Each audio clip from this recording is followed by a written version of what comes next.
May mga kalsada na susubok hindi lang sa galing mo sa pagmamaneho. Mga kalsada na dapat igalang at minsan ay may kinukuha pang buhay.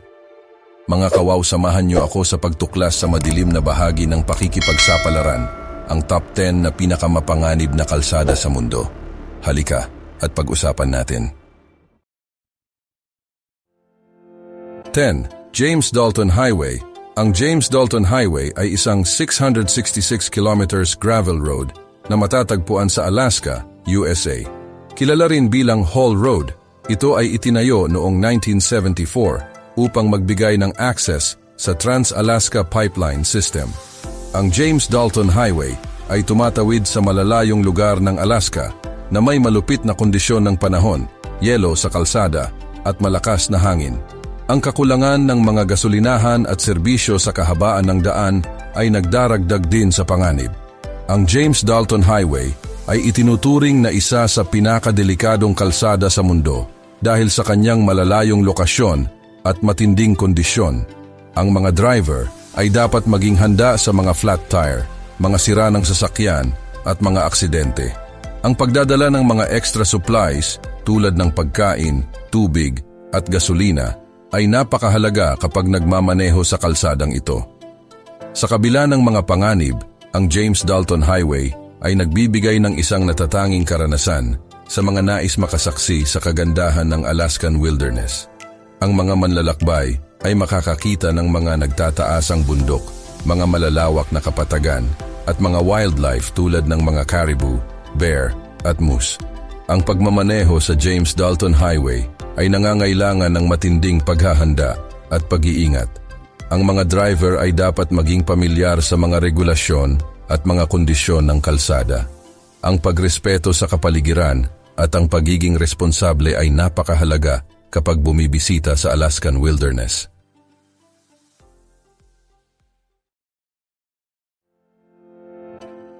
9. The Stelvio Pass. Ang Stelvio Pass, na matatagpuan sa Italian Alps, ay isa sa pinakamataas na kalsada sa buong Europa na umaabot sa isang elevation na 2,757 meters o 9,045 feet. Kilala ito sa kanyang 48 switchbacks, matarik na paahon at pababa, at nakakamanghang tanawin ng mga bundok. Ang makipot na daan at madalas na pagbagsak ng nyebe ay nagpapahirap sa pagmamaneho, lalo na sa panahon ng taglamig. Ang kasaysayan ng Stelvio Pass ay nagsisimula noong 19th century, noong itinayo ito ng Imperyong Austriano upang magkaroon ng access sa Lombardy region. Sa panahon ng unang digmaang pandaigdig, ang Stelvio Pass ay naging larangan ng digmaan sa pagitan ng Italy at Austria-Hungary. Sa kasalukuyan, ang Stelvio Pass ay isang popular na destinasyon para sa mga mahilig sa pagmamaneho, mga motorsiklista at mga siklista. Ang hamon ng pagmamaneho sa matarik na kalsada at ang kagandahan ng mga tanawin ay umaakit sa mga bisita mula sa iba't ibang panig ng mundo. Ang Stelvio Pass ay itinuturing din na isang iconic na ruta para sa mga car enthusiasts at madalas na itinatampok sa mga car commercials at mga pelikula. Ang pagmamaneho sa Stelvio Pass ay nangangailangan ng matinding konsentrasyon at kasanayan. Ang mga driver ay dapat maging handa sa mga biglaang pagbabago ng panahon at sa mga posibleng pag-uho ng lupa. Ang pagrespeto sa mga regulasyon at ang pag-iingat ay napakahalaga upang matiyak ang kaligtasan ng lahat. 8. Trollstigen. Ang Trollstigen o Troll's Ladder ay isang nakakamanghang mountain road sa Rauma Municipality, Norway. Kilala sa matarik na pababa at matatalas na kurba, ang Trollstigen ay isang popular na destinasyon ng mga turista. Ngunit, ang makipot na daan at madulas na kalsada dahil sa ulan ay nagdudulot ng panganib sa mga driver. Ang Trollstigen ay binuksan noong 1936 pagkatapos ng 8 taon ng konstruksyon. Ang kalsada ay may 11 hairpin bends at isang matarik na gradient na 9%. Sa tuktok ng Trollstigen, may isang viewing platform na nagbibigay ng nakamamanghang tanawin ng mga bundok, mga talon at ang Stigfossen Waterfall. Ang Trollstigen ay isang paboritong ruta ng mga motorsiklista at mga mahilig sa pagmamaneho. Ang hamon ng pagmamaneho sa matarik na kalsada at ang kagandahan ng mga tanawin ay umaakit sa mga bisita mula sa iba't ibang panig ng mundo. Sa mga nakaraang taon, ang pamahalaan ng Norway ay nagpatupad ng mga pagpapabuti sa Trollstigen upang maging mas ligtas ito para sa mga gumagamit. May mga harang na naidagdag sa gilid ng kalsada at ang mga kurba ay nilagyan ng mga salamin upang mapadali ang pagtingin ng mga driver. Gayunpaman, ang pagiging maingat at alerto ay nananatiling mahalaga kapag nagmamaneho sa Trollstigen. 7. Skipper's Canyon Road. Ang Skipper's Canyon Road ay isang 22 kilometers na daan na matatagpuan sa South Island ng New Zealand. Hinubog noong dekada 1890s para sa mga minero na naghahanap ng ginto. Ang makipot at hindi sementadong daan na ito ay may matarik na bangin at matatalas na kurba. Ang mga driver ay kinakailangang kumuha ng special permit bago dumaan dito.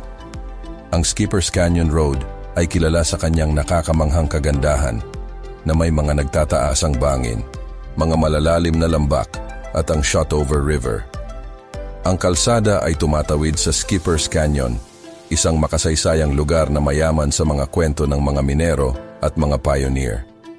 Sa kasalukuyan, ang Skipper's Canyon Road ay isang popular na destinasyon para sa mga adventurous na turista, lalo na sa mga mahilig sa four-wheel driving at bungee jumping. Ang Shotover Canyon Swing at ang Kawarau Bridge Bungee ay mga kilalang atraksyon sa lugar. Ang pagmamaneho sa Skipper's Canyon Road ay nangangailangan ng matinding konsentrasyon at kasanayan. Ang mga driver ay dapat maging handa sa mga biglaang pagbabago ng panahon at sa mga posibleng pag-uho ng lupa. Ang pagrespeto sa mga regulasyon at ang pag-iingat ay napakahalaga upang matiyak ang kaligtasan ng lahat. 6. Fairy Meadows Road. Ang Fairy Meadows Road ay isang 10 kilometers na daan na nag-uugnay sa bayan ng Raikot Bridge sa Fairy Meadows National Park sa Pakistan. Matatagpuan sa paanan ng Nanga Parbat, ang ikasyam na pinakamataas na bundok sa mundo. Ang Fairy Meadows ay kilala sa kanyang nakakamanghang kagandahan, mga luntiang pastulan, at mga nagtataasang pine tree. Ang daan patungo sa Fairy Meadows ay isang makipot at lubak-lubak na daan sa gilid ng bundok. Walang harang sa gilid ng kalsada at ang matarik na bangin ay nagdudulot ng matinding panganib sa mga driver. Ang mga sasakyan na may four-wheel drive lamang ang pinapayagan na dumaan sa kalsadang ito. Ang Fairy Meadows Road ay binuksan noong dekada 1990s upang mapadali ang turismo sa Fairy Meadows National Park. Ang park ay naging isang popular na destinasyon para sa mga hikers, campers, at mga mahilig sa kalikasan. Ang nakakamanghang tanawin ng Nanga Parbat at ang katahimikan ng mga pastulan ay umaakit sa mga turista mula sa iba't ibang panig ng mundo. Sa kabila ng mga panganib, ang Fairy Meadows Road ay nagbibigay ng isang hindi malilimutang karanasan sa mga nais makasaksi sa kagandahan ng kalikasan. Ang pagiging maingat at pagrespeto sa kapaligiran ay napakahalaga kapag bumibisita sa Fairy Meadows.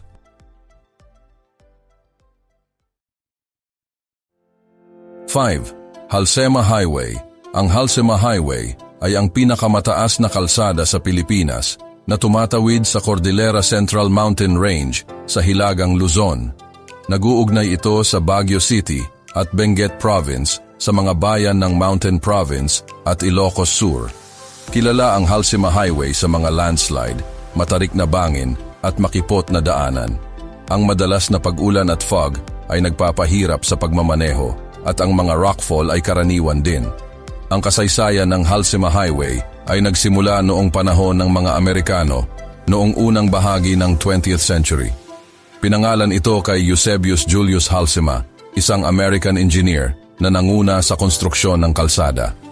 Ang layunin ng paggawa ng Halsema Highway ay upang mapadali ang transportasyon at komunikasyon sa pagitan ng mga bayan sa Cordillera. Sa kabila ng mga panganib, ang Halsema Highway ay naging isang mahalagang daanan para sa mga lokal, nagbibigay ng akses sa mga pamilihan, paaralan at mga serbisyong pangkalusugan. Ito rin ay isang popular na destinasyon ng mga turista na humahanga sa kagandahan ng mga bundok, mga rice terraces at mga tradisyonal na kultura ng mga katutubong mamamayan. Ang pamahalaan ng Pilipinas ay patuloy na nagpapabuti sa Halsema Highway upang maging mas ligtas ito para sa mga gumagamit. Gayunpaman, ang pagiging maingat at alerto ay napakahalaga kapag nagmamaneho sa kalsadang ito, lalo na sa panahon ng tag-ulan.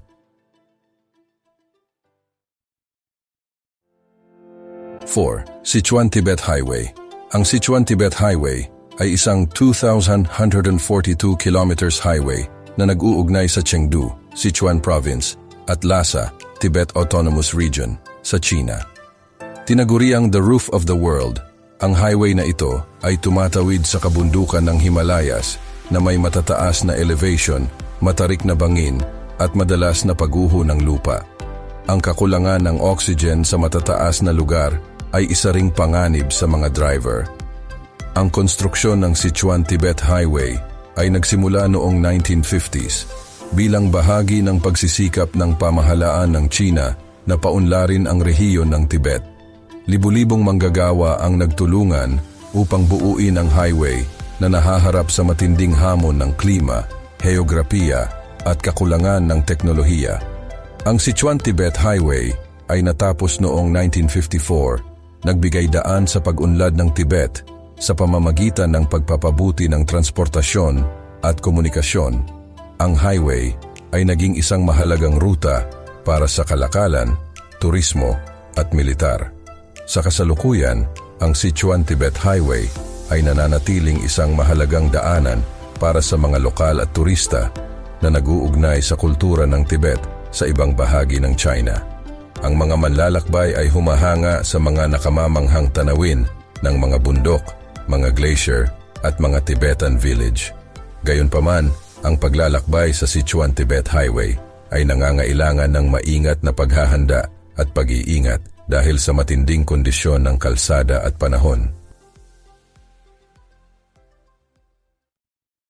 3. Zoji La Pass. Ang Zoji La Pass ay isang mataas na daanan ng bundok sa Himalayas na nag-uugnay sa Srinagar at Leh sa India. Matatagpuan sa isang elevation na 3,528 meters o 11,575 feet. Ito ay isa sa pinakamataas na daanan sa mundo na nadadaraanan ng sasakyan. Ang Zoji La Pass ay kilala sa makipot na daan, matarik na bangin, at madalas na pagguho ng lupa at pagbagsak ng niyebe. Ang malakas na hangin at biglaang pagbabago ng panahon ay nagdaragdag din sa panganib. Sa kasaysayan, ang Zoji La Pass ay naging isang mahalagang ruta ng kalakalan sa pagitan ng Kashmir at Ladakh. Ginagamit ito ng mga mangangalakal upang magdala ng mga produkto tulad ng lana, asin at mga pampalasa. Sa panahon ng digmaan, ang Zoji La Pass ay naging isang estratehikong lokasyon dahil ito ay nagbibigay ng access sa mga mahahalagang lugar sa rehiyon. Noong 1947, ang Zoji La Pass ay naging larangan ng digmaan sa pagitan ng India at Pakistan. Ang mga sundalong Indian ay matagumpay na nakuha ang pass mula sa mga Pakistani na nagbigay daan sa pagkontrol ng India sa rehiyon ng Ladakh. Sa kasalukuyan, ang Zoji La Pass ay nananatiling isang mahalagang daanan para sa mga lokal at turista. Bagamat mapanganib, ang nakakamanghang tanawin ng Himalayas at ang kahalagahan nito sa kasaysayan ay umaakit sa mga tao mula sa iba't ibang panig ng mundo. Ang pamahalaan ng India ay patuloy na nagpapabuti sa kalsada upang maging mas ligtas ito para sa mga gumagamit. 2. Guoliang Tunnel Road. Ang Guoliang Tunnel Road ay isang 1.2 kilometers tunnel na hinukay sa gilid ng Taihang Mountains sa Henan Province, China. Noong 1970s, ang mga taga-baryo ng Guoliang ay nahiwalay sa labas ng mundo dahil sa matarik na kabundukan. Upang magkaroon ng akses sa mga kalapit na bayan, 13 matatapang na taga-baryo ang nagkaisa upang hukayin ang tunnel gamit lamang ang mga simpleng kagamitan tulad ng martilyo at pait. Matapos ang 5 taon ng paghihirap, natapos ang tunnel noong 1977. Ang Golyang Tunnel Road ay agad na naging isang mahalagang daanan para sa mga taga-baryo na nagbigay sa kanila ng access sa edukasyon, pangangalagang pangkalusugan at mga oportunidad sa ekonomiya. Kilala rin bilang the road that does not tolerate mistakes, ang tunnel road na ito ay makipot, may matatalas na kurba at hindi pantay ang kalsada na nagdudulot ng panganib sa mga driver. Ang mga bintana na hinukay sa gilid ng tunnel ay nagbibigay ng nakakamanghang tanawin, ngunit kasabay nito ay nagdudulot din ng distraksyon sa mga driver. Sa kasalukuyan, ang Golyang Tunnel Road ay isang popular na destinasyon ng mga turista na humahanga sa kagandahan ng kalikasan at sa katatagan ng mga taong bumuo nito. Ito ay isang simbolo ng pag-asa at determinasyon na nagpapakita na kahit ang pinakamalaking hamon ay maaaring malampasan sa pamamagitan ng pagkakaisa at tiyaga. 1. North Yungas Road, kilala bilang Death Road o Camino de la Muerte. Ang North Yungas Road ay isang 69 kilometers na daan na nag-uugnay sa La Paz at Coroico sa Bolivia. Hinubog noong 1930s ng mga bilanggo ng Paraguayan War. Ang makipot na daang ito ay nakakapit sa gilid ng bundok na may matarik na bangin sa isang gilid at walang harang sa halos kabuuan nito. Kilala ito sa madulas na kalsada dahil sa ulan at fog at madalas na pagguho ng lupa. Tinatayang 200 hanggang 300 na katao ang namamatay dito taon-taon noong 1990s, dahilan upang maitala ito bilang isa sa mga pinakadelikadong kalsada sa mundo. Sa kabila ng panganib, ang North Yungas Road ay naging isang popular na destinasyon para sa mga adventurous na turista, lalo na sa mga mahilig sa mountain biking. Ang nakakamanghang tanawin ng Amazon Rainforest at ang hamon ng pagmamaneho sa mapanganib na daan ay umaakit sa mga thrill seeker mula sa iba't ibang panig ng mundo. Sa kasaysayan ng North Yungas Road, makikita ang labis na kahirapan at determinasyon ng mga taong bumuo nito. Ang mga bilanggo ng Paraguayan War ay pinilit na magtrabaho sa mapanganib na kondisyon upang mabuksan ang daanan sa pagitan ng La Paz at Coroico. Ang kanilang sakripisyo ay nagbigay daan sa pag-unlad ng rehiyon, ngunit kasabay nito ay nagdulot din ng matinding panganib sa mga gumagamit ng kalsada. Sa kasalukuyan, ang North Yungas Road ay isang paalala ng kasaysayan ng Bolivia at ng katatagan ng tao. Ito ay isang simbolo ng pakikipagsapalaran at hamon, ngunit kasabay nito ay isang babala sa mga panganib ng kalikasan at sa kahalagahan ng pag-iingat. Ang mga kalsadang ito ay paalala na may kaakibat na panganib ang pakikipagsapalaran, ngunit ipinapakita rin nila ang katatagan ng espiritu ng tao. Mag-ingat sa pagmamaneho, maging responsable sa pagtuklas, at pahalagahan ang bawat biyahe.